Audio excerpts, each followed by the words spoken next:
Hi, good afternoon, and thanks for joining me today. Now, any mathematicians amongst you will be aware that this little guy is a cursor or caret, used in mathematics as an exponent to show how many times a number is multiplied by itself. Great, I can see lots of nodding heads, but wait, before the rest of you hit end on this presentation, let me explain. Don't worry, you are in the right place, and this is part of the Transformers Ed. And today we will be talking about Denim, I promise. What's with the maths reference then? Well, first up, big shout out to Mr. Stell, my maths teacher. He wasted 2 years valiantly trying to teach me algebra during my teenage years. So rest in power, sir. This one's for you. Where are we going with this then? Well, d to the power of 4, of course, gives us today's title. Dilapidated Denim Design Detail.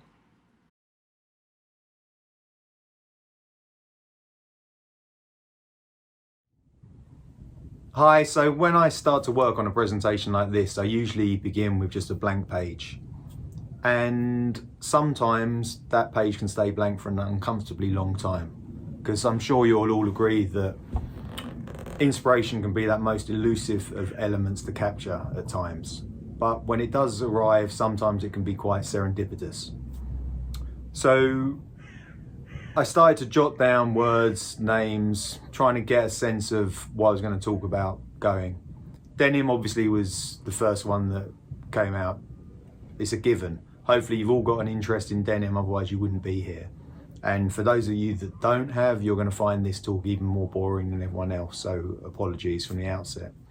But denim's something that I'm passionate about. It's a big part of what we do here at the Vintage Showroom, and it was the first thing that appeared. So that's our denim. Details, obviously, I'm sure you've been told life is in the details. Pay attention to the small things.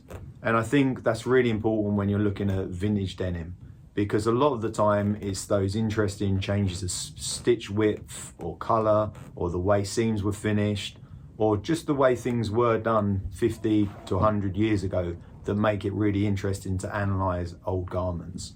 And I think if you get the opportunity to look at vintage pieces, they're the sorts of things you should pay attention to. Design, well, obviously, I presume you all want to be designers. Design's been really important to me. For the last 20 years, I've worked with designers from around the world. They're the reason I've got a business and the reason that I've been able to keep that business going for 20 years. So design, of course, is very important. And hopefully what I'll give you today is a sense of how you can use vintage pieces for design reference, because they're just another tool in your armory, another way you can work and analyze things as a designer and come up with new solutions and new designs. And lastly, dilapidations. So dilapidations is a word that's been on my mind quite a lot recently, but that's a whole different story. But in this context, what I'm going to talk about is dilapidated denim. Pieces that have lived, have had a hard life, show the signs and characteristics of their story, if you like. And I think it's that storytelling element that when it comes across from a garment that really resonates both with myself and with the designers that we work with. So there you've got your 4 Ds. And I guess what I was interested in is this idea of a multiplier, an exponent. How many times something can be times by itself, or in this case, how many times can you look at a particular garment and come up with a different set of results from it? And I think that's what you should bear in mind. Designers don't usually just take a piece from us and copy it in a different fabric. It doesn't really work like that. It's just part of the building blocks of the design process. And I hope that that's what you'll get from today's presentation. Anyway, that's enough of an intro. I think for those that don't know me, my name's Douglas Gunn. I'm one of the co-founders of the Vintage Showroom. We're based in West London, and this is our archive. Hopefully you're looking at this thinking, wow, what an amazing place. Though a few of you may be thinking, why is this guy talking to us and showing us a bunch of old clothes? So I guess I should try and explain. Vintage is one of those boringly overused words today, and generally we try and avoid it as much as anyone can who decided to put it in the name of their business when they started some 14 years ago. But what I hope to do today is encourage you to think about how original pieces can play a significant part of the design process. Creative directors and their design teams from some of the biggest names in the fashion world take the journey out to Ladbroke Grove to view our archive, the space you're looking at now. Now, I'm not telling you this to try and big up what we do. We have a small little niche business on the edge of the fashion world, but we do get to work with some amazing creative talent. So why do they come? I believe that the characteristics the majority of our customers have in common is a shared passion for intelligent design, paired with an appreciation of beautifully well-made things. And I think that is what attracts them to our collection. The pieces that I show you today will all have been out to various designers for various projects with various results. This is what I would like you to take from this talk. Vintage research is just one of the many building blocks of the design process. I can rent any of these pieces to 10 different designers from 10 different brands and get a multitude of different outcomes. And I find viewing those outcomes fascinating. Sometimes when a designer shares a catwalk show look with me or an editorial photo for a finished garment, straight away I can see the essence or soul of the original piece coming through. At other times, the finished article that they've designed is unrecognisable from the piece that they rented. Yet nevertheless, they are convinced that it resonates from the original. I find this one of the most interesting elements of my job, observing a real beauty to the creative process, which I can only admire not being a designer myself. So today I'm going to show you 4 pieces from our archive. Each one, I think, is a fantastic example of an original vintage garment, but at the same time, each one represents a particular time and place. And I think that's really interesting. When I work with designers, a lot of the time, I'm working from their concept boards and showing them vintage that might work with their stories. So quite often, the feel of a piece and what it represents is as important as the garment itself as part of the design process. So first up, I'm going to show you this beautiful pair of 1960s Levi's 501s. Everything you'd expect from a beautiful piece of denim of this era. Salvage seams, single stitch back pockets. These would have been a big E tag originally, but that's broken down over the years. So great 50s silhouette. No one does it better than Levi's for this kind of straight leg pant, and it's often recreated by various brands over the years. What I love about this particular pair though, of course, is the distinctive folk art patching.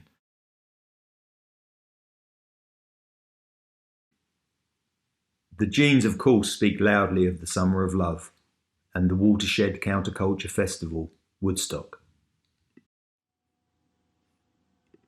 Give me a U! Give me a C! Give me a K! What's that spell? What's that spell? What's that spell? What's that spell? What's that spell?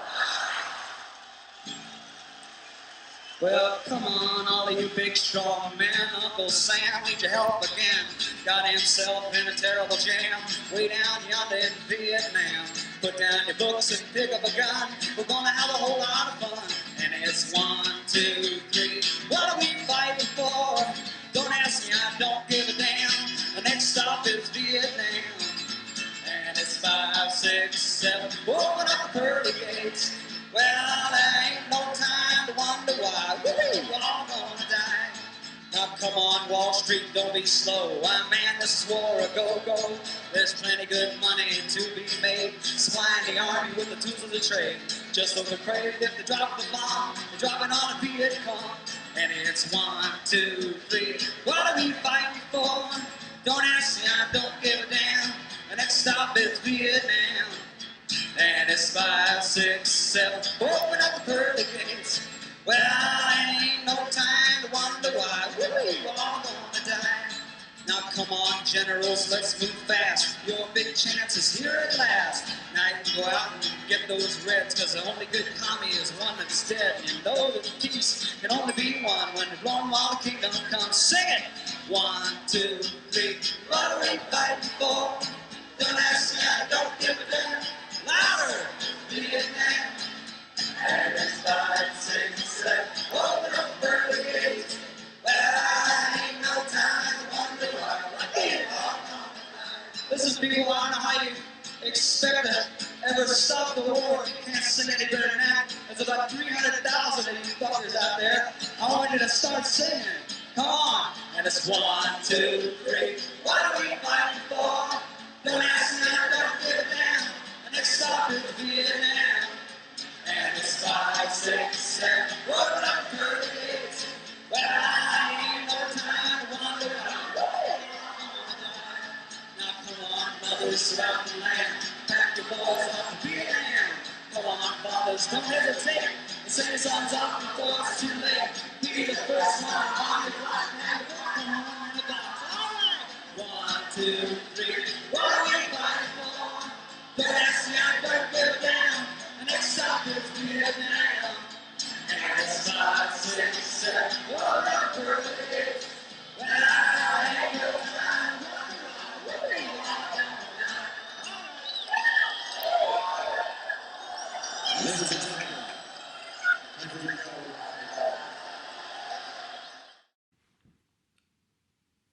So that was Country Joe performing. I remember rewatching the whole of the Michael Wadley documentary Woodstock last year in the midst of lockdown and just being blown away by the numbers in the crowd at a time when we were being forced to self-isolate. It still staggers me that some 400,000 young people turned up to a field purely on word of mouth. News of the event had spread. And I think it was such an important event. That's why designers still today are fascinated by that time and quite often refer back to it and use it for inspiration for collections.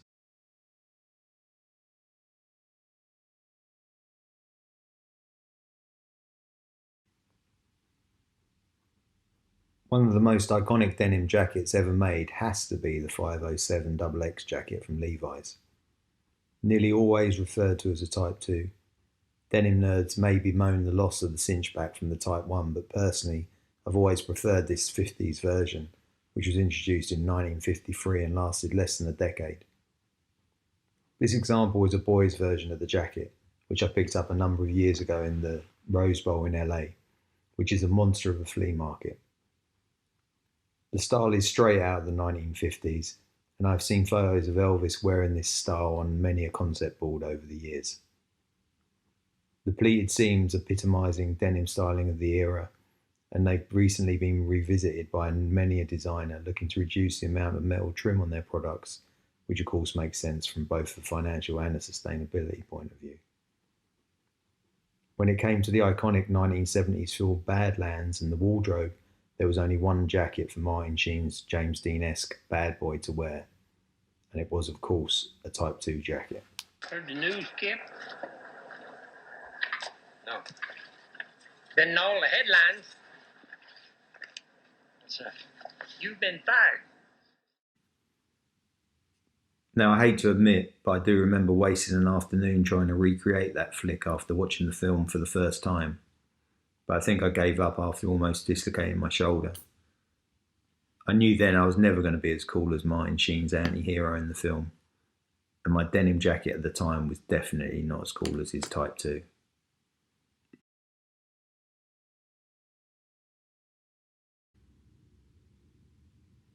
Much as the patched Levi's at the start spoke to me of Woodstock, so these amazing 1930s Lee denim bibs, or dungarees as we prefer this side of the water, speak of one thing: the Dust Bowl. The United States, as was the case in much of the world, was severely hit at the end of the 1920s by the Great Depression, beginning with the stock market crash of '29 and exacerbated by the drought of 1931.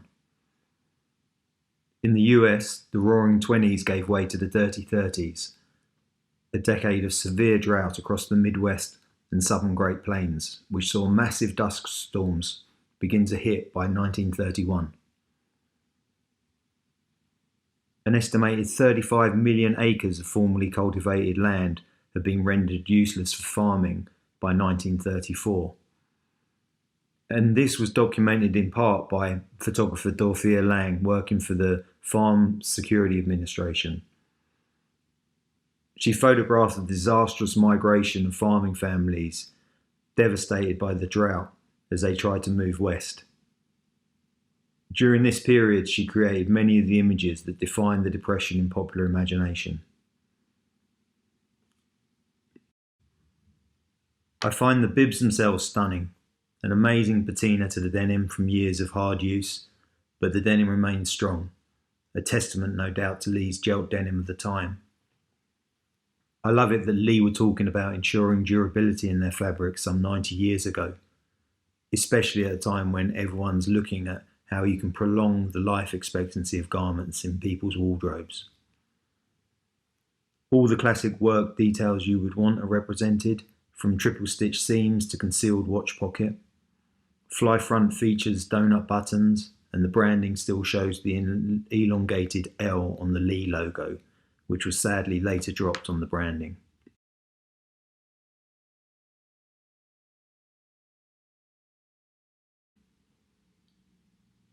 I've always been captivated by this Eve Arnold photograph of Marilyn Monroe in the desert in Nevada during the filming of the movie The Misfits.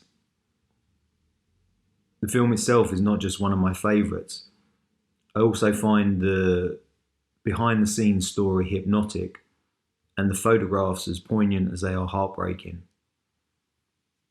Director John Huston's friendship with Magnum founder Robert Capa brought about the project on the Misfits set, which saw 7 Magnum photographers documenting the film's progress. And this has undoubtedly helped the film to become a classic. The film was surrounded by tragedy. Arthur Miller, as screenwriter, penned his goodbye love letter to his soon-to-be estranged wife, Marilyn Monroe, and this would be her last completed film before her tragic overdose.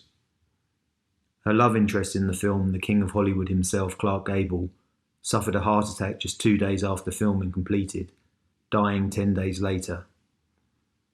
And Monroe described the third big-name star, Montgomery Clift, as being the only person I know who is even in worse shape than I am. Much has been written about the film and the production, but it's the Magnum photographs I often find myself drawn back to. They've always been a rich source of inspiration as they capture what to me was the golden age of denim, and every wardrobe piece is a classic. The jacket that Marilyn has wrapped herself into is undoubtedly a classic. The 1950s blanket-lined Lee Stormrider 101J is instantly recognisable with its corduroy collar, and surely this is the definitive cowboy's jacket. I love the deconstructed look of the blanket being removed at the sleeves in this example, exposing the denim in contrast when shown inside out. This had actually been previously owned by Billy Duffy, lead guitarist of the Cult, and he'd purchased it in a second-hand store in California sometime in the late 80s, mainly to wear on his Harley. So that's it, the 4 pieces from the archive. Thanks for listening to the end. Hopefully you stayed awake. I used to get a chalkboard rubber thrown at the back of my head if I fell asleep in algebra, so fortunately those days are gone. But I hope you enjoyed listening and looking at some beautiful denim, and if you're interested in what we do, please follow us online. Thanks a lot. Wow, the infamous Doug Gunn is with us. I couldn't agree more, Doug. I couldn't agree more. I had to run and get it, and yeah, I've got loads of amazing pieces from you as well. But yeah, I've got a couple of fantastic rat sort of rat-eating overalls as well. But yeah, unbelievable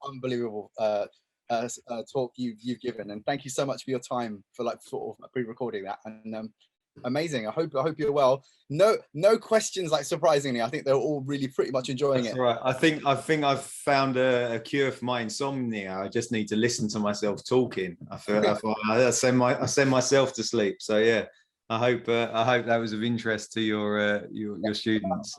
Oh, absolutely. I think we need to get our students to visit you. Obviously, COVID pending, but when things are a bit better, it will be quite. Maybe next year we can have a group of them come. But yeah, always most welcome. Good to see you. Absolutely right. Thank you so much for your time and great presentation. So thank you, Doug. Unbelievable.